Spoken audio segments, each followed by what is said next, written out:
नमस्कार, आप देख रहे हैं न्यूज 24। आपके साथ मैं हूं रवि ठाकुर। बिहार में अब की बार बेहद ही अलग अलग तरीके से राजनीति देखने को मिल रही है। प्रदेश की सियासत में एक तरफ जहां बीजेपी और नीतीश कुमार की जेडीयू की अगुवाई में एनडीए है, तो वहीं दूसरी तरफ आरजेडी की अगुवाई वाला महागठबंधन है, जिसका नेतृत्व तेजस्वी यादव कर रहे हैं। यानी बिहार में अब की बार का मुकाबला तेजस्वी यादव वर्सेस एनडीए होने वाला है। लेकिन एनडीए नेताओं के निशाने पर तेजस्वी यादव नहीं, बल्कि उनके पिता और पूर्व मुख्यमंत्री लालू प्रसाद यादव हैं। आखिर क्यों? क्या तेजस्वी यादव की रणनीति से बीजेपी डर गई है? क्या तेजस्वी यादव पर हमला करने से बीजेपी को चुनाव में नुकसान हो सकता है? यह रिपोर्ट देखिए।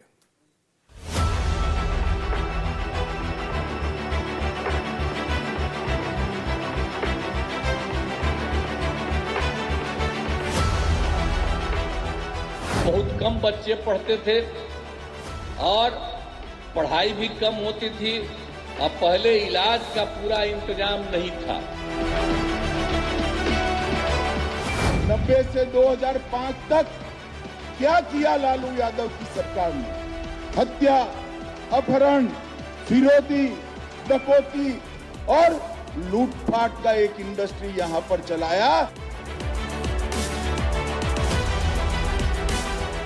लालू जी को तो गाली देना लोगों का फैशन है, उससे कोई फर्क पड़ने वाला नहीं है।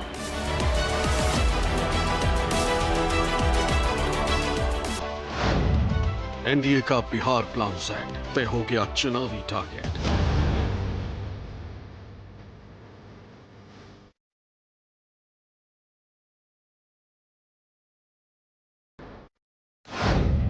बीजेपी का सीक्रेट फॉर्मूला, तेजस्वी नहीं लालू पर हमला।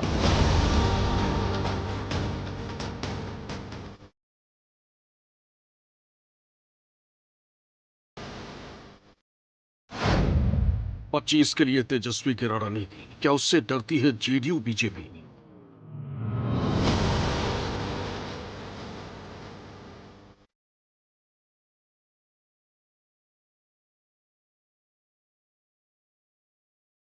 तेजस्वी बिहार के मौजूदा मुख्यमंत्री नीतीश कुमार को खुले तौर पर चैलेंज करने वाले नेता।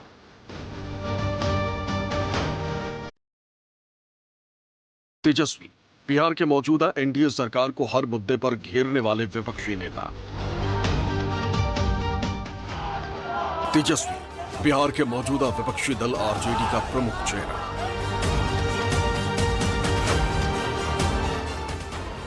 यानी बिहार में अब की बार के चुनाव में तेजस्वी वर्सेस एनडीए होने वाला है। लेकिन बावजूद इसके एनडीए के निशाने पर तेजस्वी नहीं, बल्कि उनके पिता लालू प्रसाद यादव हैं। कार्यक्रम कोई सा भी हो, सरकारी हो या फिर पार्टी का, एनडीए नेताओं की सभा पर तेजस्वी यादव नहीं, बल्कि पूर्व मुख्यमंत्री आरजेडी प्रमुख लालू यादव होते हैं। लालू यादव और राबड़ी देवी का शासनकाल होता है, जिसे बीजेपी और नीतीश कुमार की पार्टी जेडीयू जंगल राज बताते नहीं थकती।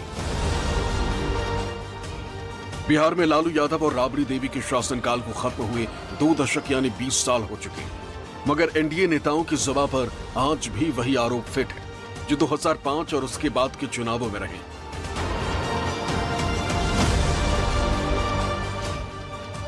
एनडीए के एजेंडे में आज भी वही पुराना राग है जो 2005 और उसके बाद के चुनावों में वो आलापते रहे। बहुत कम बच्चे पढ़ते थे और पढ़ाई भी कम होती थी। अब पहले इलाज का पूरा इंतजाम नहीं था। जितना तेजी से लोगों का इलाज होना चाहिए था, उसका कोई इंतजाम वो लोग नहीं करते थे। 90 से 2005 तक क्या किया लालू यादव की सरकार ने? हत्या, अपहरण, फिरौती, डकैती और लूटपाट का एक इंडस्ट्री यहां पर चलाया, जिसने बिहार को बर्बाद करने का जातीय नरसंहार चले, सत्ता पोषित भ्रष्टाचार चला और पूरे बिहार में चारा घोटाला कर बिहार को देश और दुनिया में बदनाम करने का काम लालू प्रसाद यादव की सरकार ने किया। ये लालू रबड़ी की सरकार को बिहार के इतिहास में हमेशा के लिए जंगल राज के रूप में जाना जाएगा। ये आज पूरा देश और दुनिया जानता है। बीजेपी के चुनावी चाणक्य कहे जाने वाले और केंद्रीय गृह मंत्री अमित शाह रविवार को बिहार दौरे पर थे। एक ही दिन में अमित शाह 2 कार्यक्रम में शामिल हुए। पहले सुबह 11 बजे पटना के बापू सभागार में आयोजित सहकारिता विभाग के कार्यक्रम में उन्होंने शिरकत की और दूसरा गोपालगंज में पार्टी की ओर से आयोजित रैली को संबोधित किया। दोनों कार्यक्रम भले ही अलग अलग मकसद के लिए आयोजित किए गए थे, मगर दोनों ही कार्यक्रम में एक बात कॉमन थी, वो ये कि लालू यादव के शासनकाल पर अटैक करना।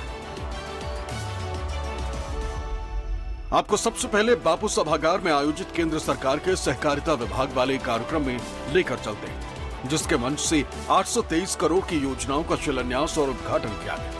शिलान्यास और उद्घाटन के बाद जब बारी संबोधन की आई तो अमित शाह के निशाने पर सीधे तौर पर लालू यादव थे। लालू जी के 10-15 साल के शासन में पूरी सहकारिता को चौपट कर रख दिए।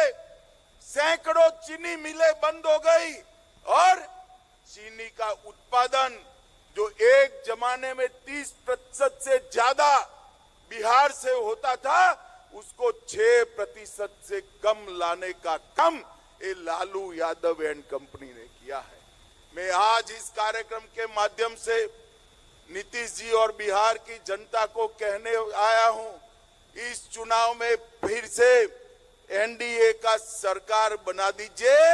हम के ढेर सारी चीनी मिलों को पुनर्जीवित करने का काम भारतीय जनता पार्टी की सरकार, यूपीए की सरकार, लालू राबड़ी की सरकार जब जब बिहार में आई है, बिहार का अधपतन हुआ है और जब जब एनडीए की सरकार चली है, बिहार का विकास हुआ है।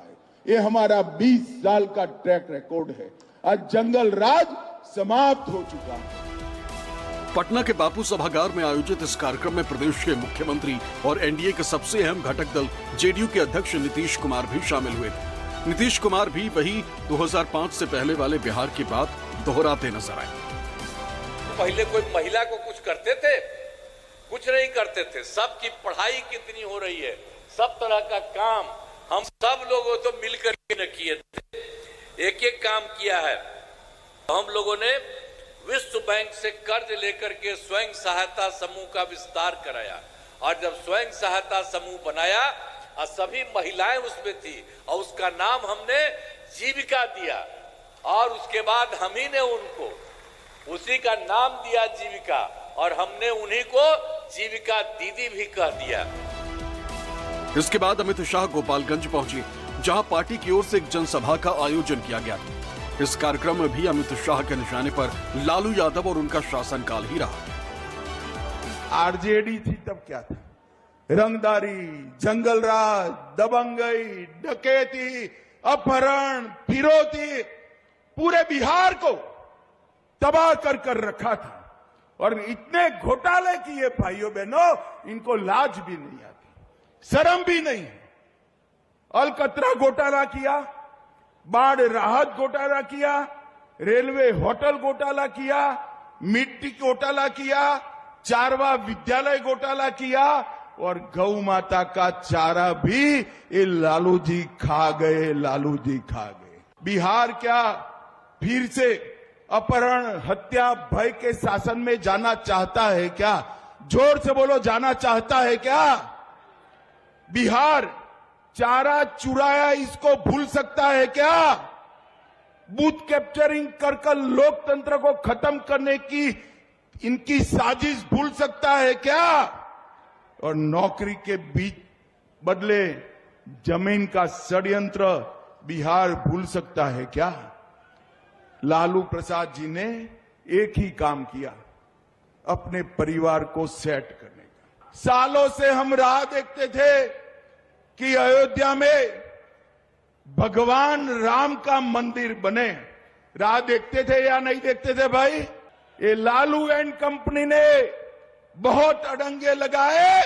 550 साल के बाद मोदी जी ने रामलल्ला को भव्य मंदिर में बिठाने का काम किया। भाइयों बहनों, भव्य मंदिर। कुल मिलाकर देखें तो चाहे नीतीश कुमार हो या फिर अमित शाह, अपने हर संबोधन में सिर्फ और सिर्फ लालू यादव को ही टारगेट पर लिया, जिसका जवाब आरजेडी नेता तेजस्वी यादव और उनकी बहन मीसा भारती ने भी दिया। जब चुनाव आता है तो बड़ी बड़ी घोषणाएं जो है लोग करते हैं, लेकिन चुनाव के बाद जो है जुमला हो जाता है। अब जितना पैसा अगर कह रहे कितना दिया मोदी जी ने, तो बताओ ना कहाँ कहाँ दिया, कौन से सेक्टर में दिया, कितना कितना दिया, उसका थोड़ा विवरणी जो है लोगों को बताना चाहिए डिटेल में। तो जब चुनाव आता है तो केवल घोषणा करते हैं, लेकिन 20 साल में इन्होंने क्या काम किया उसकी गिनती इन्होंने नहीं बताई। और लालू जी को तो गाली देना लोगों का फैशन है, उससे कोई फर्क पड़ने वाला नहीं है। ये लोग झूठ बोलने आए हैं, झूठ बोलेंगे, ठगने का प्रयास करेंगे, जुमलेबाजी करेंगे, फिर इनका काम वापस हो जाएगा, फिर जहाँ चुनाव होगा वहाँ चले जाएंगे। लालू जी जब रेल मंत्री थे, अमित शाह जी को पता होना चाहिए, अभी वो केंद्र में मंत्री हैं, कि अगर बिहार को किसी ने कारखाना देने का काम किया तो वो आदरणीय लालू प्रसाद यादव जी हैं। 3-3 फैक्ट्री लगाने का काम किया। आज अगर बिहार में कोई पूछे कि बिहार में क्या है, तो फैक्ट्री के नाम पे सिर्फ वो रेलवे की 3 फैक्ट्रियां हैं। जब लालू राबड़ी जी की सरकार थी तो 6 यूनिवर्सिटी उन्होंने देने का काम किया, 7वां यूनिवर्सिटी कोई नहीं है। अमित शाह जी को कम से कम ये चीज पट्टा आने से पहले जानकारी ले लेना चाहिए। दरअसल तेजस्वी यादव बिहार में अपने पिता लालू यादव की छवि से अलग अपनी एक छवि बना चुके हैं। तेजस्वी यादव बिहार की सियासत में युवाओं की बात करते हैं, नौकरी रोजगार की बात करते हैं, शिक्षा की बात करते हैं, लचर स्वास्थ्य व्यवस्था पर सवाल उठाते हैं, लगातार बढ़ रहे पलायन का मुद्दा उठाते हैं, राज्य में उद्योग धंधे लगाने की बात करते हैं, प्रदेश में हर रोज हो रहे अपराध के मुद्दे पर सरकार को घेरते हैं, शोषित वंचित समाज के मुद्दे उठाते हैं। माना जा रहा है कि तेजस्वी की इस रणनीति की वजह से प्रदेश का युवा वर्ग उनसे ज्यादा कनेक्ट हो रहे हैं, जिससे प्रदेश बीजेपी से लेकर पार्टी के शीर्ष नेतृत्व की भी चिंता बढ़ी हुई है। ये बीमार बिहार नहीं चाहिए, ये जुमलेबाजी की बौछार, अपराधियों और भ्रष्टाचारियों की बहार वाली बिहार नहीं। ये बिहार चाहिए जो तेजस्वी सरकार नौकरी की करेंगे भरमार, जो तेजस्वी सरकार बिहार को विकास के रास्ते पर ले जाएंगे। 20 वर्षों से मौका मिला है, हर चुनाव में यही राग अलापते हैं, अभी तक बिहार का विकास नहीं कर पाया, हर मामले में बिहार को फिसड्डी कर दिया। अब कितना मौका चाहिए? अभी भी कह रहे हैं 2005 के पहले वाला। अरे बिहार पूरी तरह से है तैयार, अब नहीं चाहिए नकारा निकम्मी एनडीए सरकार। गोपालगंज की सभा में उन्होंने पूरी तरह लालू यादव के घर और गढ़ में जाकर दहाड़ने का काम किया है और ये बताया है कि लालू जी बिहार के लिए नहीं बल्कि अपने परिवार के लिए राजनीति करते हैं। वो सारी मिसाल दी कि खुद मुख्यमंत्री बने, पत्नी को बनाया, दोनों बेटों को बनाया, दोनों बेटी को चुनाव लड़ाया, एक को राज्यसभा भेजा, फिर लोकसभा भेजा। उन्होंने अपने सालों को लोकसभा और विधान परिषद भेजा, भाइयों को भेजा, तो वो सिर्फ अपने परिवार के लिए राजनीति करते हैं। इस बात का जिक्र अमित शाह जी ने किया है। बिहार के लोगों को लालू जी और राबड़ी जी का शासनकाल याद है, वो खौफनाक मंजर जब अपराध और भ्रष्टाचार का बोलबाला हुआ करता था। लालू जी जेल चले गए, राबड़ी जी उनकी प्रतिनिधि बन गई, अब तेजस्वी जी उनके प्रतिनिधि हैं। तेजस्वी यादव जी का वोट बैंक नहीं है, जो कुछ है वो लालू जी का है। आज लालू जी तेजस्वी जी की जगह तेज प्रताप यादव जी को अगर अपना प्रतिनिधि बना दें, मीसा जी को बना दें, लोग तेजस्वी यादव जी के पास नहीं जाएंगे। इसलिए मुगालते में नहीं रहना है। गृह मंत्री अमित शाह जी ने लालू जी के शासनकाल को याद दिलाया है, उनकी कार्यशैली को याद दिलाया है। हम लोग भी उनके असली चेहरे को उजागर करते रहते हैं। सूत्रों की माने तो शनिवार को पटना पहुंचे अमित शाह ने बीजेपी ऑफिस में पार्टी कोर ग्रुप की मीटिंग में आरजेडी और लालू यादव पर भ्रष्टाचार और जंगल राज को लेकर जोरदार प्रहार करने का निर्देश दिया। हाल ही में बीजेपी नेता और प्रदेश के डिप्टी सीएम सम्राट चौधरी और केंद्रीय मंत्री गिरिराज सिंह का एक वीडियो भी वायरल हुआ, जिसमें इन दोनों नेताओं ने तेजस्वी यादव पर जुबानी हमला करने से पार्टी को नुकसान की बात कर रहे हैं। तेजस्वी यादव पर नहीं, हम लालू यादव पे बोलना नहीं, हम बदला तो लालू जी पे ही बोलना, हमको गलत तो नहीं करना। माना जा रहा है कि इस बात का आभास बीजेपी के शीर्ष नेतृत्व यानी प्रधानमंत्री नरेंद्र मोदी और गृह मंत्री अमित शाह को भी है। यही वजह है कि ये दोनों नेता भी तेजस्वी के बजाय लालू पर ही जुबानी हमला करना वाजिब समझते हैं। तेजस्वी यादव पर सीधे सीधे कोई आरोप है नहीं, युवा चेहरा है और साफ सुथरी छवि है। इसलिए देखते हैं कि अगर इन पर हम कोई आरोप भी लगाते हैं तो शायद जनता से ये आरोप कनेक्ट नहीं हो पाएगी। इसलिए तेजस्वी यादव पर तंज और व्यंग तो करते हैं, लेकिन सीधे सीधे आरोप नहीं लगाते हैं, जबकि बार बार लालू प्रसाद जी और राबड़ी देवी के कालखंड को जंगल राज का पर्याय बता करके उस कालखंड में हुए घोटाले, भ्रष्टाचार की बड़ी बड़ी कड़ियाँ, अपराध और नरसंहार का हवाला दे करके जनता से इसको जोड़ने की कोशिश करते हैं।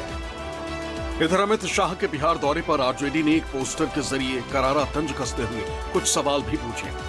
पोस्टर में लिखा गया है कि तुम तो ठहरे परदेसी, वादा कब निभाओगे। साथ ही पोस्टर में अमित शाह का फोटो लगाकर कुछ सवाल भी पूछे गए।